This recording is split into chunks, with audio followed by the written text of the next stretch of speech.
Hi guys! Welcome back to my channel. I'm Ivy Albero. Ngayon gagawa po tayo ng langkang pinatamis. Ito po yon, langkang pinatamis. Himay-himayin po natin siya ng maliliit na ganito kalaki para madali po siyang maluto.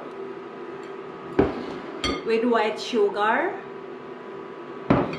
vanilla extract, and of course hot water. Ito po, turo ko po sa inyo kung paano gagawin.